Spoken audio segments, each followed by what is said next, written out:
창세기 2장 18절 말씀 한 구절인데요. 제가 대표로 봉독하겠습니다. 여호와 하나님이 이르시되 사람이 혼자 사는 것이 좋지 아니하니 내가 그를 위하여 돕는 배필을 지으리라 하시니라. 아멘. 이제 목사님 나오셔서 하나님이 원하시는 가정이라는 제목으로 말씀 선포하실 때 큰 은혜 받으시기 바랍니다.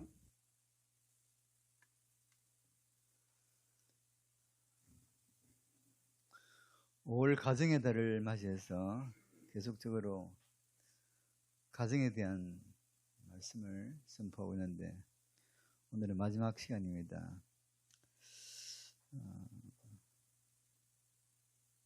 우리가 부모로서 자녀들에게 물려줘야 할 유산은 단순히 물질적인 것만은 아닙니다. 정신적, 신앙적 유산을 물려줘야 합니다. 물질적인 것은 일정 기간이 지나면 그것이 그리 큰 역할을 한 것이 아님을 알게 될 것입니다. 중요한 것은 정신적, 신앙적 유산입니다. 물질적 유산은 인생의 마지막 점에 물려주게 되죠. 그러나 신앙적 유산은 오늘이라는 삶 속에서 물려주는 것입니다. 우리 성도님들은 자녀들에게 어떤 유산을 물려주고 있으십니까? 부모님들이 자녀들에게 물려줘야 될 최고의 유산은 건강한 가정입니다. 행복한 가정. 무너진 가정이나 상처난 가정을 물려주는 것은 자녀들로 하여금 너무나 큰 대가를 지불하게 하는 것입니다. 무너진 가정은, 상처난 가정은 당사자들에게도 큰 아픔이지만 아이들이 지불해야 될 대가가 너무도 크다는 것입니다. 하나님께서 처음 세우신 가정은 어떤 가정이었습니까? 하나님께서는 처음 사람을 만드시고 그 사람을 에덴 동산에 살게 하셨습니다. 처음 사람을 에덴 동산에 살게 하셨음은 이 안에 하나님의 깊은 뜻이 담겨 있으니 하나님께서 저들을 살게 하신 에덴이라는 뜻은 행복, 기쁨, 풍요 이런 뜻을 가지고 있습니다. 즉 하나님께서는 너는 행복히 살아라, 너는 기쁨으로 살아라, 너는 풍요를 누리며 살아라. 하나님 주신 은혜죠.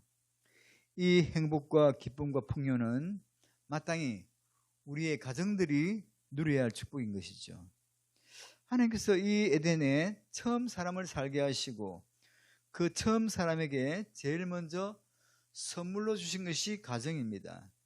하나님은 구약 성경을 시작하시면서는 가정을 선물로 주셨습니다.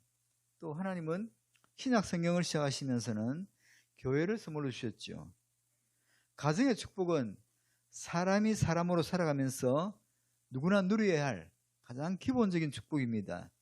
예수를 믿든지 아니 믿든지, 믿음이 좋든지 안 좋든지 가정의 행복을 잘 만들어가야 하는 거죠. 여러분, 교회의 축복은 누구에게나 누려지는 축복이 아니라 구원받은 사람들, 거듭난 사람들이 누리는 영적 축복입니다. 그렇기 때문에 이 땅을 살아가는 사람들에게 있어 가정적, 교회적 삶이 안정되어 있다면 최고의 축복을 누리는 삶이라 할 수 있을 것입니다. 다시 말씀드리지만 마귀가 하는 일 중에 하나는 가정 안에서 갈등 구조를 형성하게 하여 또 교회 안에서 갈등 구조를 형성하여 복 없이 살아가게 하는 거예요. 행복은 저절로 오는 것이 아닙니다. 행복은 만들어가는 거죠. 하나님이 행복의 기본을 주셨지 행복을 통째로 만들어 주신 것이 아닙니다. 행복은 내가 만들어가는 것입니다. 내가 행복을 만들어가는 방법 중에 하나는 더 좋은 가정을 보고 배우며 만들어가는 것이다. 이렇게 말씀드릴 수 있습니다. 여러분은 여러분의 자녀들에게 더 좋은 가정을 보여주고 있으십니까? 여러분의 가정이 더 좋은 가정이 아니어도 그 가정과 교제하고 싶고 닮고 싶은 그 무엇이 있냐는 것입니다. 어떤 집사님 내외가 젊은 시절부터 엄청 열심히 일하여 그 결과로 좋은 집을 한 채 샀습니다. 또 회사도 일구고요. 그런데 이래 와서 보니까 가정이 무너져 있는 거예요. 아내는 남편을 모르고 남편은 아내를 모르고, 그리고 서로 대화하는 훈련도 안 되어 있고 아이들하고도 대화가 안 되고, 무엇보다 아내의 몸이 병들어 있었습니다. 여러분, 아이들에게 좋은 가정을 보여주는 것, 이거야말로 최고의 지혜가 아닐까.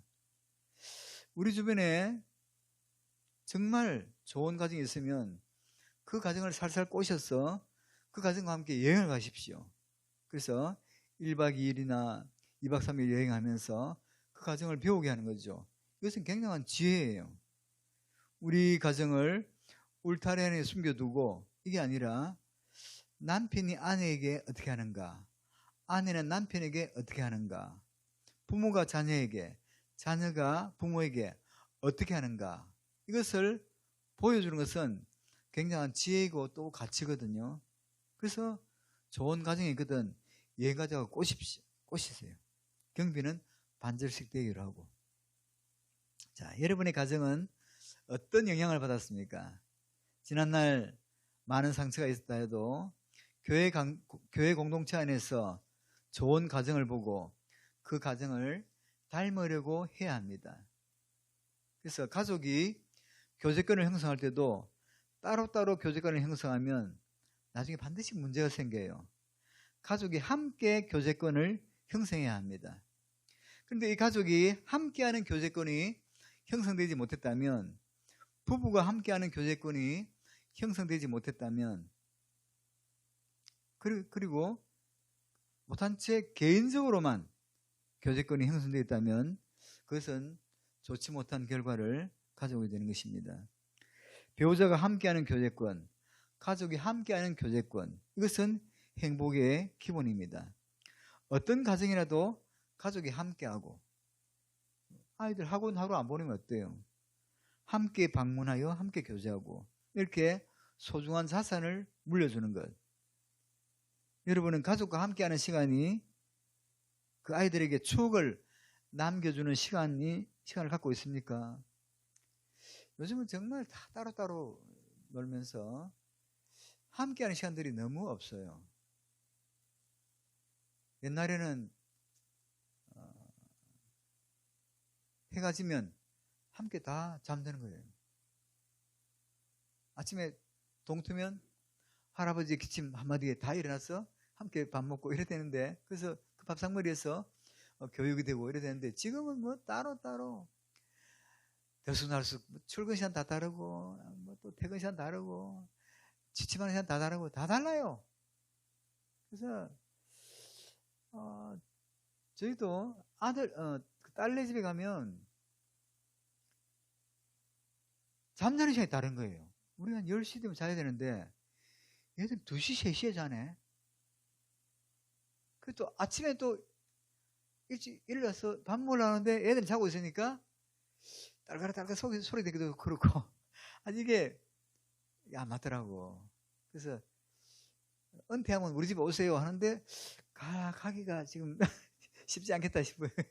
시간대가 틀리니까 서로가 상당히 민폐가 되고 상당히 조심해야 되고, 이거 상당히 이게 안 맞더라고. 약간 틀리면 좋은데 많이 틀려요. 그래서 이거 같이 살 수 있겠나. 집은 넓은데 같이 사는 게 쉽지 않겠다 싶어요. 어쨌든 이렇게 함께한 시간들 참 중요한데 그게 중요하죠. 뭐 돈이 있어야 된다, 시간이 있어야 된다라고 말하지 마십시오. 하나님은 모두에게 24시간을 주셨지 어떤 사람에게는 36시간을 주신 게 아니에요. 노력이죠. 여러분의 가정들이 흔들리고 있다면 너무 많은 대가를 지불하고 있는 것입니다. 교회 생활이 흔들리고 있다면 너무 많은 대가를 지불하고 있는 거죠. 가정과 교회는 인간이 살아가는 기본입니다. 기차가 두 레일 위를 달리는 것처럼 이 두 부분이 안정돼야 잘 달릴 수 있는 거죠. 교회는 영혼을 준비하는 공동체예요. 가정, 이 땅에서 7, 80을 살아가는 동안 만들어내야 할 행복 공동체예요. 둘 다 포기할 수가 없습니다. 둘 다 아주 귀한 공동체죠. 여러분, 세상에서 가장 좋은 집은 어떤 집일까요? 다시, 세상에서 가장 좋은 집은 어떤 집? 내 집이에요. 내 집. 학고방이라도 뭐 크고 화려하고 이게 아니라 그냥 내 집이 좋은 거예요. 제가 여행 가이드를 많이 했잖아요. 여행 가면 막 풍광이 너무 좋으니까 와, 여자들이 환상해졌습니다. 이런 곳에 사는 사람들은 얼마나 행복할까. 저들은 무슨 복이 많아서 이런 데 사냐. 이런 데서 한번 살아봤으면 소원이 없겠다. 막 이렇게 말하면 남자들은 상처받는 거죠. 너는 뭐 했냐? 이런 의미거든. 그런데 이런 데 살았으면 좋겠다 해도 남자들 조금만 참아요. 이틀 밤만 자면 언제 집에 가? 언제 집에 가는 거야? 왜? 내 집만큼 편한 곳은 없으니까. 참 희한해요. 그렇게 애지중지 살았던 집도 이사 날짜 받아 놓으면 청소도 하기 싫어.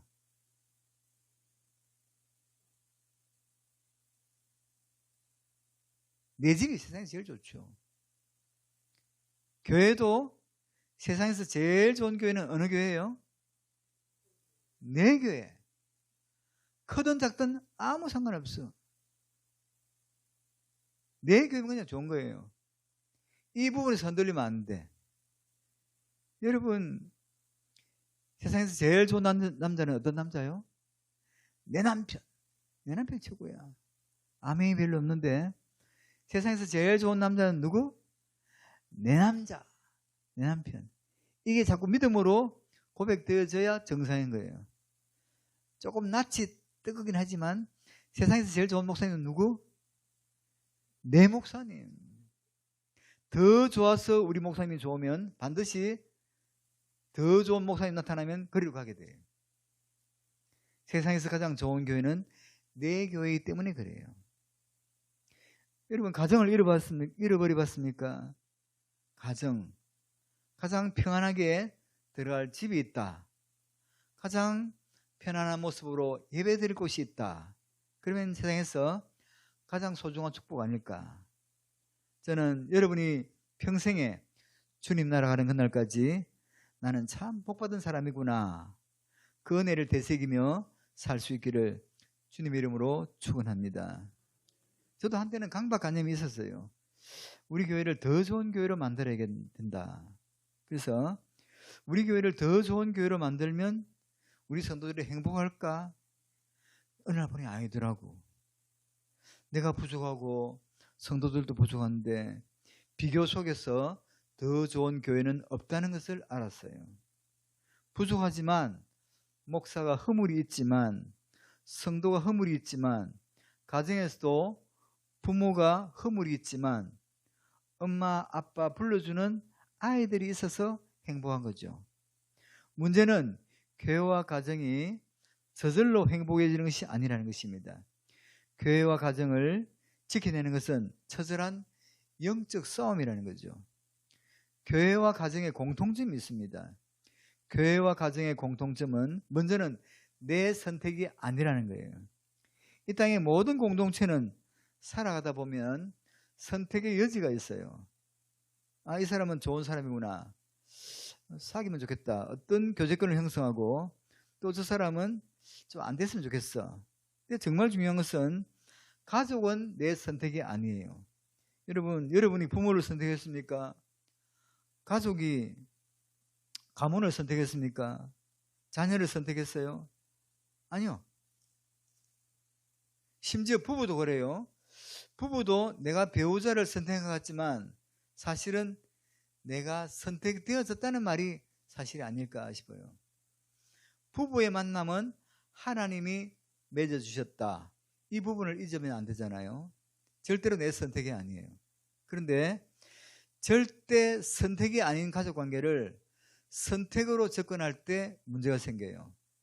저 부모가 내 부모가 아니어야 되는데 내 부모가 되었다. 저 자녀가 내 자녀가 아니어야 되는데 내 자녀가 되었다. 어떤 선택적 접근. 선택이 아니라면 가족관계에 있어서 가장 소중한 개념은 수용이란 말이죠. 부모가 부족하지만 자식이 수용해주고, 자식이 부족하지만 부모가 수용해주고, 내 선택이 아니란 말이에요. 하나님이 맺어주셨다. 여러분, 부모를 외면할 수 있습니까?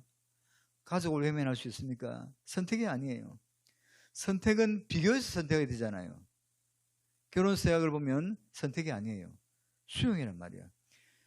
배우자가 병들든지 건강하든지 부족하든지 능력이 없든지 수용이란 말이죠. 그런데 선택으로 접근하면 아내가 마음에 안 들어, 자식이 마음에 안 들어. 교회도 마찬가지예요. 교회는 하나님이 맺어주셨거든요. 그 맺어주신 교회를 우리가 가는 거죠. 자, 그래서 하나님이 맺어주신 관계를 필연적 관계다, 이렇게 이야기해요. 이웃은 아무리 가까워도 멀리 이사를 가거나 또 딴 곳으로 발령이 나면 또 다른 공동체가 생기면서 멀어질 수 있어요. 그러나 가족은 아무리 떨어져 있어도 몇십 년을 못 만나도 부담이에요. 가족은 아무리 등을 돌려도 부담이에요. 이 가족은 우리가 버거워도 소화해내야 할 짐이죠. 때로는 자식이 짐이고 또는 부모 스스로가 짐으로 다가오기도 해요. 교회도요, 내 선택이다, 이것이 느껴지면 이게 쉽지 않아요. 하나님의 인도, 하나님이 맺어주신 것이다. 그래서 교회와 가정의 공통점은 희생을 먹고 자라는 공동체라는 거죠. 가정은 부모의 희생 위에, 교회는 예수 그리스도의 희생이죠. 가정은 부모에게 입은 은혜, 교회는 주님께 입은 은혜 위에 세워지는 거죠. 그래서 가정의 매력은 뭡니까? 가정에 꼭 해야 될 게 고마움이에요. 감사하다. 감사. 서로 있어주는 것 하나만으로도 고마워해야 돼요. 저는 TV 보니까 아이들이 집안을 엉망진창을 하는데도 엄마가 고마워 그러더라고. 내가 볼 때는 확 짜증날 것 같은데, 고마워. 고마움이 있는가? 가족은 미안함이 있는 거예요. 서로 간에. 왜? 서로의 희생과 더불어 가족이 되니까. 무엇보다도 가정이 가정될 수 있는 것은 더 좋은 사람이었어가 아니에요. 사랑과 더 큰 용서죠. 여러분 아세요? 주님과 우리의 관계가 유지될 수 있는 것은 주님의 사랑과 용서예요. 더 좋은 사람이어서 유지될 수 있는 공동체라면 그것은 세상에서도 가능해요. 그런데 함께 산다는 자체가 용서가 필요한 거예요. 함께 산다는 자체가 더 큰 사랑이 필요한 거예요. 여러분, 가정과 교회는 사랑과 용서의 연습장이에요. 가정에서 용서 못하면 어디 가서 용서하겠어요? 가정과 교회는 부단히 용서를 연습하는 곳이다. 사랑을 연습하는 곳이다. 함께 산다는 것 자체가 용서를 전제로 하는 거예요. 교회와 가정에서 용서 못하면 어디 가서 용서하겠어요? 하나님이 나한테 마음에 안 드는 사람을 붙여주신 것은 용서를 연습하라고 붙여준 거예요. 또 그리고 사랑을 연습하라고. 교회와 가정의 공통점은 생명의 역사가 있는 곳이다. 교회와 가정의 매력은 뭐냐? 피와 함께 있어지는 공동체라는 거죠. 피를 주심으로. 우리는 그리스도의 보혈의 피공로를 입은 사람들이죠. 가정은 부모의 피를 받았어. 그래서 교회와 가정의 매력이 뭐죠? 새 생명이 태어나는 곳이에요. 우리 교회도 앞으로 많은 새 생명이 태어날 것입니다. 특별히 교회가 마음을 쏟아야 할 게 뭐냐? 새 생명이죠. 교회가 가장 행복할 때가 언제냐? 새 가족을 환영하는 시간. 이때는 모두가 기뻐서 춤을 춰야 합니다. 전에 우리 교회에 오신 분들이 한마디 해주시는데, 교회가 좀 차갑더라. 인사를 해서 잘 안 받더라. 죄송합니다. 새 생명 우리가 만나고 그들을 가르쳐서 학습 세례주고 이런 양이 돌아오는 거, 이게 참 기쁜 일 아닙니까? 탕자행의 실수가 뭐였습니까? 아버지의 용서, 아버지의 사랑을 이 형이 받아주지 못하는 거예요. 주님이 받아주시겠다는데 우리 교회 공동체, 가정 공동체의 매력이 뭐죠? 품어주는 거예요. 목회를 보니까 더 좋은 사람이 아니었어요. 큰 교회 되는 것도 그게 다가 아니더라고. 중요한 게 뭐냐면 누구라도 오면 전심으로 품어주는 교회 되는 거예요. 삭개오가 와도 가늠한 여인이 와도 다 품어주는 거예요. 때로는 이해할 수 없는 일들이 참 많아요. 그래도 그것을 품어주는 게 교회 아닐까. 무엇보다 교회와 가정의 공통점은 마귀의 공격 대상이라는 거예요. 교회를 깨뜨리기 원하는 만큼 마귀는 가정을 깨뜨리기를 원해요. 저는 우리 성도님들이 더 영적이어서 가정이 힘들 때 누구 탓을 할 게 아니라 영적으로 접근해서 가정을 힘들게 하는 모든 세력들을 이겨내고 가정을 지켜내는 그런 영성이 있기를 바랍니다. 그렇게 힘든데도 가정을 지켜내야 하는 이유가 무엇일까요? 가정 안에는 일반적 하나님의 섭리가 담겨 있어요. 여러분 아십니까? 우리 가정 안에 하나님의 섭리가 담겨 있다. 이게 우리에게 아주 소중한 일이에요. 모든 가정은 하나님이 맺어주셨다 그랬어요. 그런데 하나님이 맺어주실 때 그냥 맺어주신 것이 아니에요. 하나님의 섭리를 그 안에 담아주신 거죠. 그런데 성경을 자세히 보시면 하나님의 섭리는, 하나님의 뜻은 한 개인보다는 가정에 담아주셨다는 것을 알게 되죠. 그 하나님의 섭리를 말할 수 있다면 얼마나 좋을까. 때로는 그 섭리 안에 아픔도 있고 눈물도 있고 헤어짐도 있었어요. 여러분 룻기서에 나오는 아비멜렉 가정의 아픔이 뭐였습니까? 베들레헴에 살고 있는 자기 가정에 담겨있는 하나님의 섭리를 외면한 채 더 잘 살겠다고 약속을 외면하고 약속의 땅을 버리고 이방의 땅으로 가서 아픔이 시작되죠. 거기서 남편이 죽고 두 아들이 죽어요. 근데 신기한 것은 외형적으로는 그 가정이 무너졌는데 그 속에 심겨진 하나님의 섭리는 무너지지 않고 세워져 가는 거죠.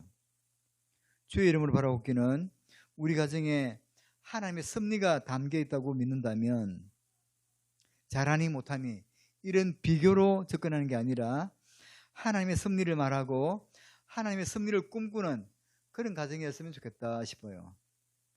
지금 아이가 사춘기의 고비를 넘기며 문제를 야기해도 너에게는 하나님의 뜻이 있다.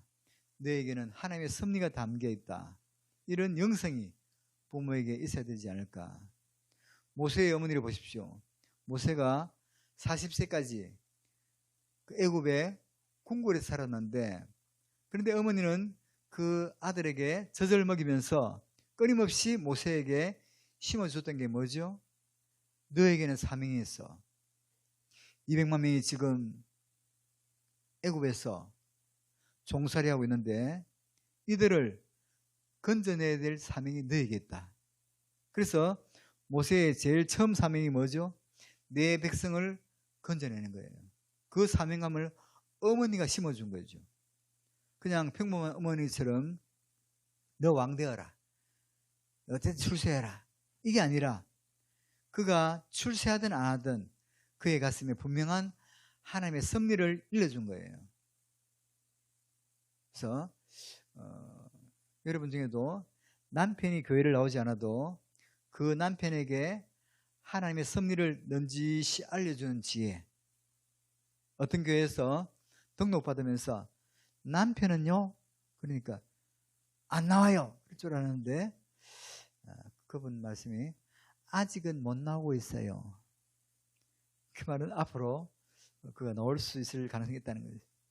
성도는 항상 하나님의 섭리를 말해야 돼요. 요셉의 경우를 봐도 많은 아픔이 있었죠. 가족 간에 헤어지는 일을 겪기도 하고 그런데 그 와중에도 놓아버리지 말아야 할 것. 우리 아이들에게는 하나님의 뜻이 담겨져 있다. 그래서 모세의 어머니처럼 모든 환경에서 하나님의 뜻을 이야기해 줄 수 있는 그런 복된 은혜가 있기를 바랍니다. 가족 안에서 하나님이 원하시는 원리가 있는데 오늘 우리 읽은 말씀에 여호와 하나님이 이르시되 사람이 혼자 사는 것이 좋지 아니하니 내가 그를 위하여 돕는 배필을 지으리라. 바로 가족은 그 안에서 연습하는 게 뭐냐면 자꾸 돕는 자가 되는 거예요. 돕는 자. 이 말은 가족은 부족한 사람들끼리 공동체가 형성됐다는 거죠. 우리 모든 공동체는 도움을 받으려고 하는 자가 아니라 돕는 자가 되어야 돼요. 그래서 엄마들이 이렇게 청소할 때도 너는 공부만 해라 이래서는 안 돼요. 너는 늘 봉사하고 어디 가든지 헌신하고 이렇게 나가야 돼요. 남편은 좀 시키지 마세요. 애들한테 너희 아빠는 많이 수고했으니 좀 쉬어야 된다 이러면 좋겠는데 보통 보면 애들아 너희들은 공부해라 그리고 남편이 안 도와준다고 잡아먹으려고 그래요. 아니 왜 그럴까? 어떤 가정에서 남편이 짜투리 시간을 이용해서 운동하려고 엎드려 팔굽혀펴기를 하고 있는데 아내가 걸레를 던져주면서 그런데 힘쓰지 말고 걸레질이나 하라고. 아이들을 돕는 자로 가르쳐야 돼요. 돕는 자로. 이게 중요한 거예요. 어떤 한국 아이가 공부를 참 잘하는데 하버드 대학에 떨어졌어요. 성적으로는 충분히 들어갈 수 있는데 왜 떨어지냐? 이상하다. 알아보니까 너는 봉사한 게 별로 없다. 헌혈도 하고 뭐 이런 봉사해야 되는데 그게 너무 부족해. 그게 왜 그러냐면 앞으로 지식을 습득해서 봉사하고 헌신할 마인드가 있으면 인류를 위해서 이렇게 하는데 그런 게 없으면 니만 너 잘 먹고 잘 사는 데만 쓸 수 있다. 그 지식을 쓴다는 거죠. 그래서 안 돼. 떨어졌어. 그래서 아이들을 돕는 자로 가르쳐야 돼요. 돕는 자. 누구 만나든지 도움 받으려고 애쓰는 게 아니라 도우려고 애써라. 너는 어디 가서도 남을 도울 수 있는 길이 있다. 네 건강으로든지 네 성품으로든지 네 달란트로든지. 교회도 마찬가지예요. 내가 이 교회 와서 무슨 유익을 얻을까? 여러분 교회가 여러분에게 줄 수 있는 게 아무것도 없어요. 하나님이 나를 이곳에 보내신 이유는 나로 하여금 돕는 자 되게 하신 거죠. 교회에 와보시면 알겠지만 교회는 모든 부분이 어설퍼요. 왜? 담임 목사가 어설프니까. 교회는 회사하고 달라요. 회사는 톱니바퀴처럼 정교하게 돌아가요. 그러다 톱니가 안 맞는 사람은 잘라내면 돼. 근데 교회는 톱니가 안 맞아 삐끗거리면서도 가야 돼요. 이게 교회고 가정이에요. 그래서 함께 살아가는 거죠. 부족하다는 것 자체를 전제로 하고 사실 기독교 정신 자체가 서로에게 더 좋은 사람이 되어주는 거죠. 이것을 아이들에게도 끊임없이 심어줘야 합니다. 나의 나된 것은 하나님의 은혜로다. 어떤 사람이 성공했다 할 때 그 사람이 이룬 게 아니에요. 많은 주변의 사람들의 도움이 필요해요. 저는 늘 생각하는 게 하나님이 우리 엄마 아버지만 빨리 데리고 가셨지 다른 것은 최고로 좋은 것을 허락하셨다. 그렇게 생각해요. 부모님 빨리 데려가신 그 공간을 채워주신 거죠. 하나님은 우리에게 부족한 것으로만 두시는가? 아니에요. 나의 나된 것은 하나님의 은혜라. 내가 여기까지 살아온 것은 주변에 많은 분들, 친지, 동료, 선생님들, 그 밖에 많은 보이지 않는 사람들의 언덕을 올리고 살아온 거예요. 우리가 편하게 사는 것은 군인들이 저 전방에서 국방의 의무를 다해주기 때문에. 그래서 나도 또 가서 3년을 때우고 왔잖아요.